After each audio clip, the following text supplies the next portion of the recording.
Welcome, everyone. Welcome. Thank you for being here.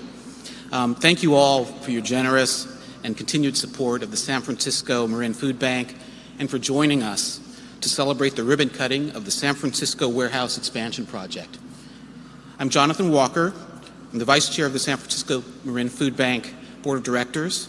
We're excited to share with you what we've accomplished so far and what we're expected to the expansion will allow us to do.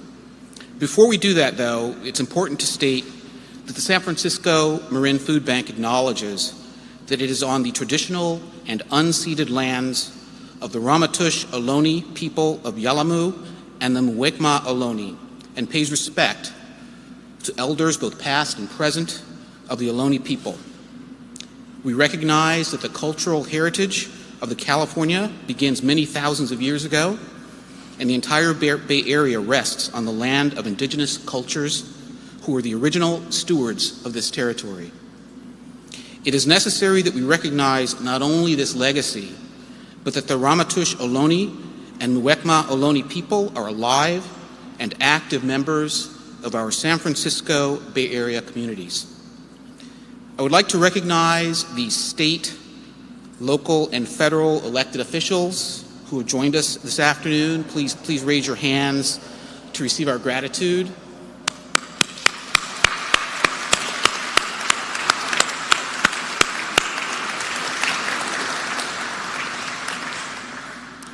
We would especially like to thank Speaker Pelosi. Thanks to her, the food bank received $1 million in community project funding for its new 5,200 square foot walk-in cooler.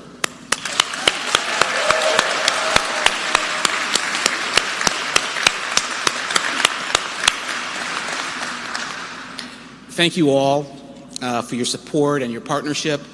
I would now like to introduce Tanis Crosby, Executive Director of the San Francisco-Marin Food Bank, to say a few words. Thank you. Thank you, Jonathan. Welcome. What an incredible moment to be with you here today. I am so excited to welcome you here. This warehouse, it is the heart that pumps vital resources into our communities in San Francisco-Marin, and today we celebrate its expansion. I still am in awe. Sometimes just looking at what was made possible because of our efforts, because of your efforts in what was once a parking lot. This beautiful space. Thank you to our board and our retired executive director, Paul Ash, who made this possible. It was a bold decision, to be sure, to choose to see what could be possible, and now we see what is because of that bold leadership. Thank you to Mike and Allison Mose and our entire capital campaign committee, who were so key to this success, and to our staff campaign efforts led by Iris Fluellen. Thank you so much to our COO, Michael Workala, who led this expansion project with Trubeck Construction, Equity Community Builders, EHDD, and SOM. And let's hear it for our entire staff team.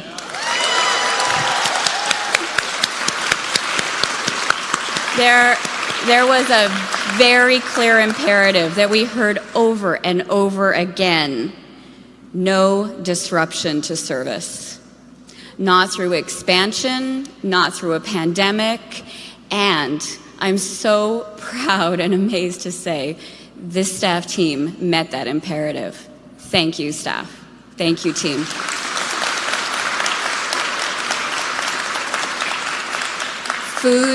Food is everything.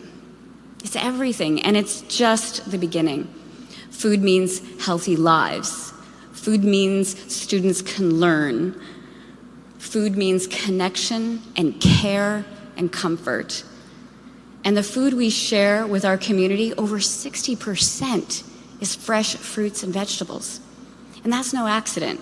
It's because of a program that was started right here at San Francisco-Marin Food Bank that scaled across the state, and it was founded by the leadership and innovation of Gary Maxworthy and Paul Ash.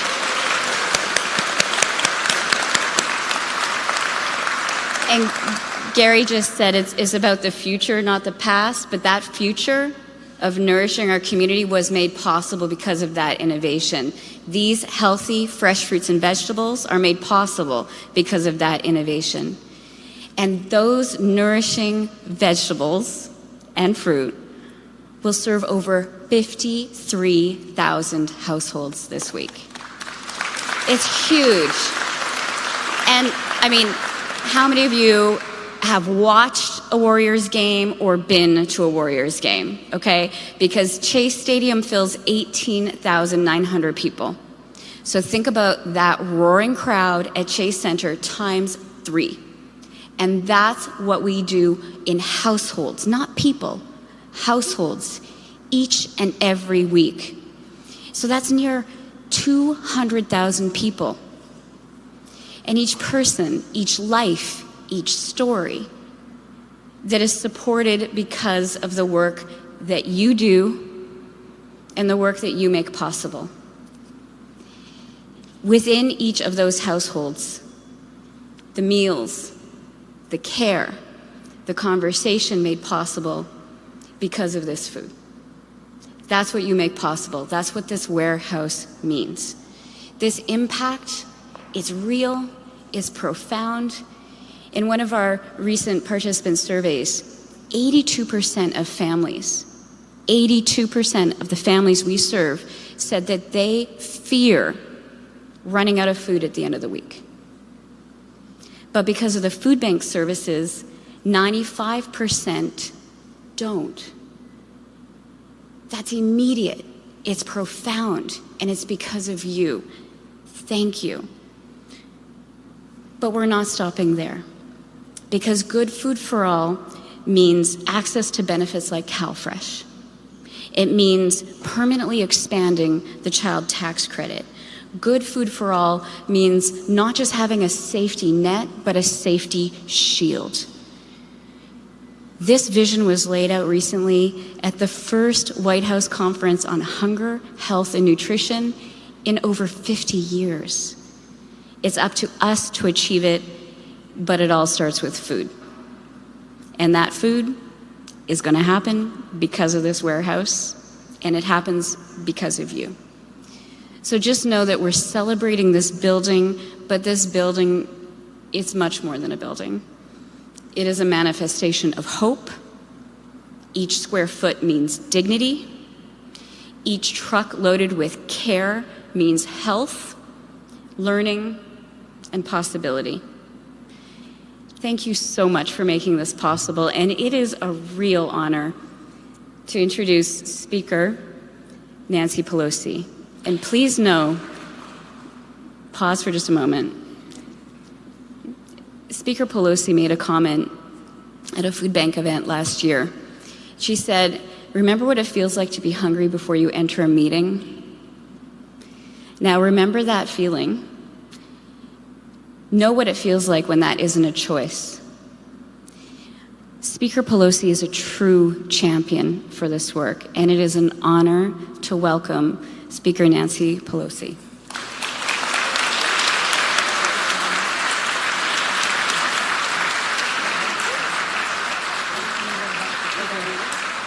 Thank you very much, Tanis, for your generous introduction, but more importantly, for your very important statement of values about food and caring and generosity of spirit and good ideas to get it done. I join you in extending honors granted to those you acknowledged, including everyone in this room. You're here because you care. You're here because you care. And Tanis and Jonathan have given us a path to make sure that we can demonstrate that care and that concern. Well, I guess I can speak for every person here when I say it's a pleasure to be back here in the San Francisco-Marin Food Bank.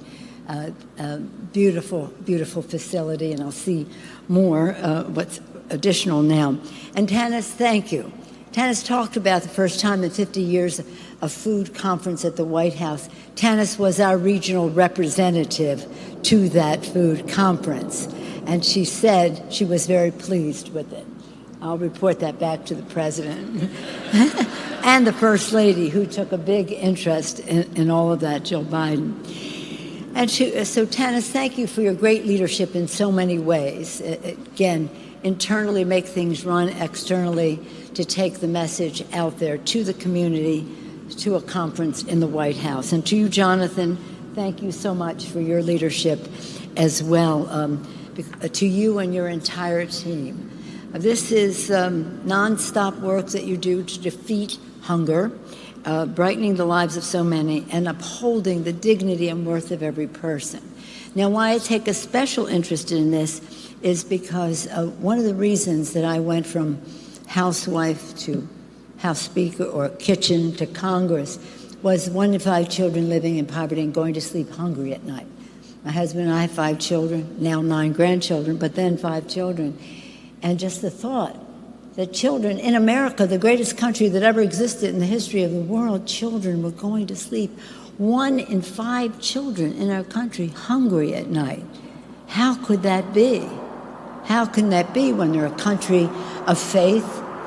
Country of faith, and the Bible tells us, when as I was hungry, you fed me.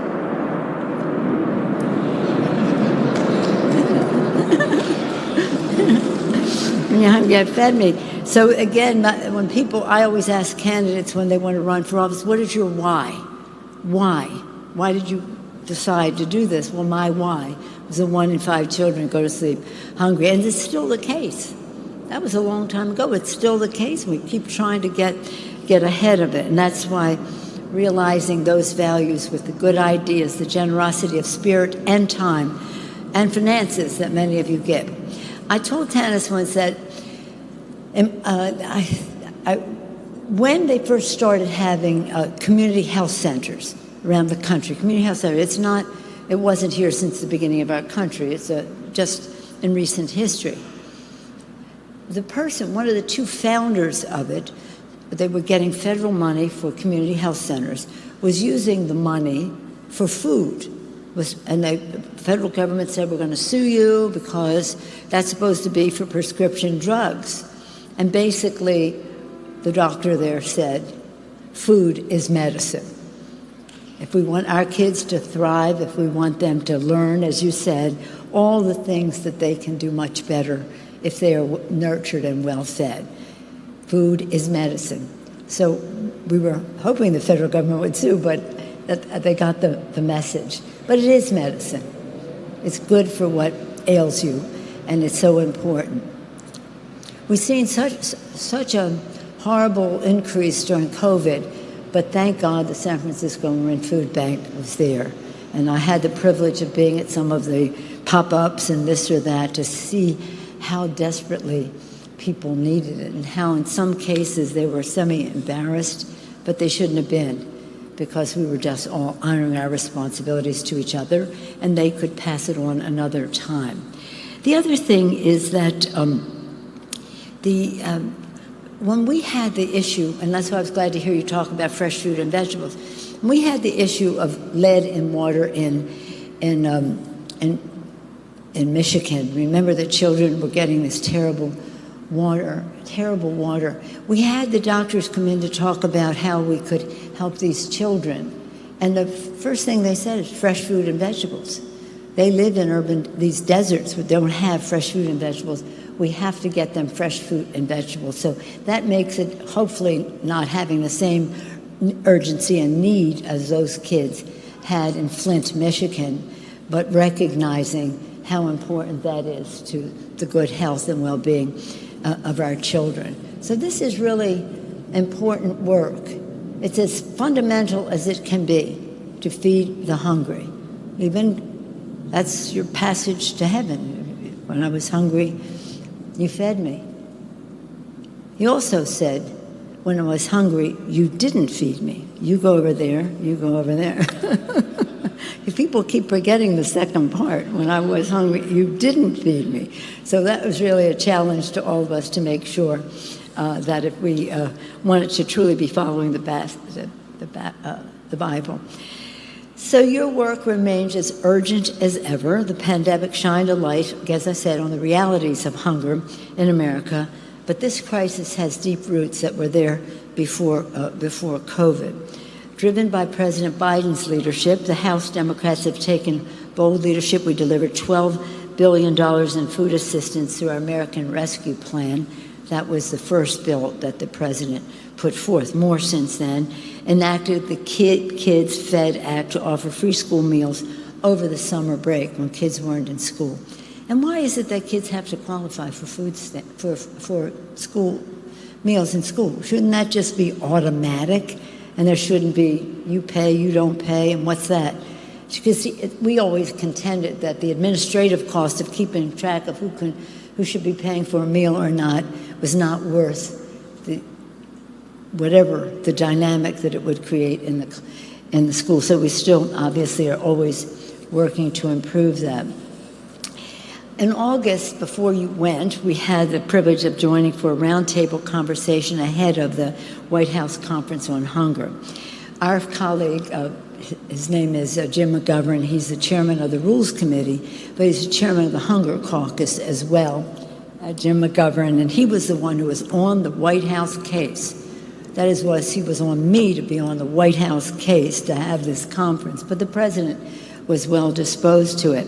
But the insights that Tanis brought and from all of you were vital to the historic meeting that the president had and will continue. Well, Jim McGovern is chair of the caucus, Hunger Caucus. His co-chair, Congresswoman Walorski, was killed in an automobile accident just weeks before the conference. That was too bad, but it was bipartisanship, at least on that committee, that task force, if not necessarily when we're going in for the money. And that was quite sad because it was a common value that we dealt with in a bipartisan way on the task force. But Jim McGovern used to have hunger strikes. And I said, Jim, they don't care. They don't care if you hunger strike, more days and more days and more days. I said, do you think that they care that you're starving? They don't care, so stop this. Stop this. And eventually he did before he succumbed to it. Fortunately, because of all of you and the awareness that you have risen up, and the fact that if people are starving and somebody's having a hunger strike for them, then you know that their colleagues in Congress might be better disposed to address the urgency of it all. So good you're not sleeping here, because we go through that with our constituents as well, with the noise. But that's nothing compared to the groaning that kids will feel in their stomachs if they do not have enough food to eat. But hunger strikes have been a statement. When I first was chairman of the California Democratic Party, this is a long time ago, like 40 years ago. Yeah, it was that long ago. We would go to hunger strikes for our veterans who were striking on Agent Orange. They were Vietnam vets. This was like 81, 82, like that. They were having hunger strikes. And somebody like Dick Gregory came to see them and said, I've done hunger strikes for civil rights, and this is what you have to do. You have to shower, you have to hydrate, because you could die before people take notice. So in any event, it has been a tool over time. It hasn't always produced the immediate result at hand, like we just finished Agent Orange in our PAC bill that we did. But it is something that people understand. A hunger strike. A hunger strike. That's a choice. These kids don't have that choice. As Tom said, they don't have that choice. And we can never think that we have been successful as a nation as long as 1 in 5 of our children are going to sleep hungry at night. You are doing so much to reduce that number. Know your power in all of this. Know how grateful everyone is to you for making so much of this possible. And let us once thank Tanis and Jonathan for their leadership and all of you. I'm honored to be with you today. I look forward to seeing what's new here. Thank you all for what you do for the children. Thank you. Oh, yeah. The child tax credit that Tanis mentioned, and I'm glad they mentioned it at the conference, the child tax credit that we had in that first bill, the rescue package, took down childhood poverty in America by 50%. It put food on the table for many families. It's so very important. Now we have little trouble getting it renewed. It passed us not one vote from the other side, not to talk politics, but civics. I mean, this is what happened. Without one vote from the other side. So we have to be successful in the election so we can get more senators who might join us in that. But 50% of the children in America who live in poverty were taken off the poverty rolls. And moms and dads said it enabled them to ensure that they could put food on the table. You're as strong as a child tax credit. We need you, and we need it. We need it all for the children. Thank you so much. Thank you.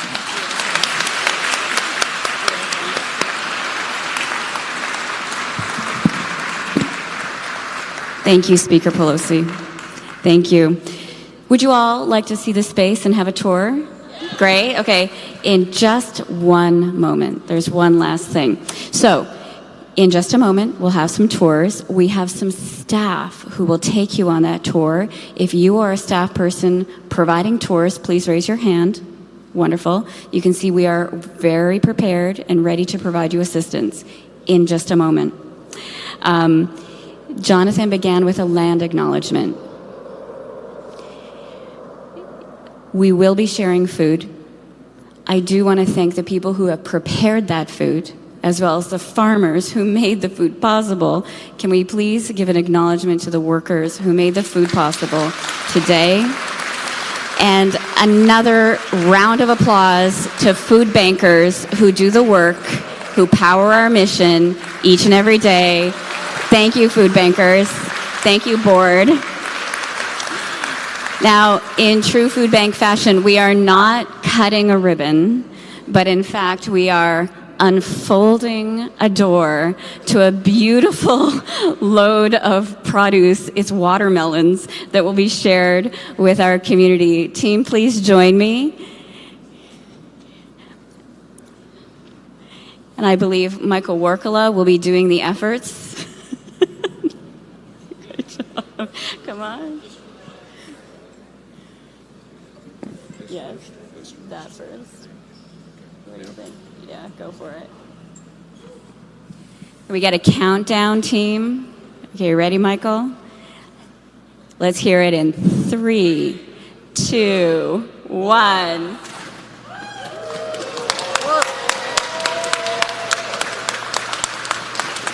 Thank you, everyone. Enjoy the food. Enjoy the tours. Thank you all so much.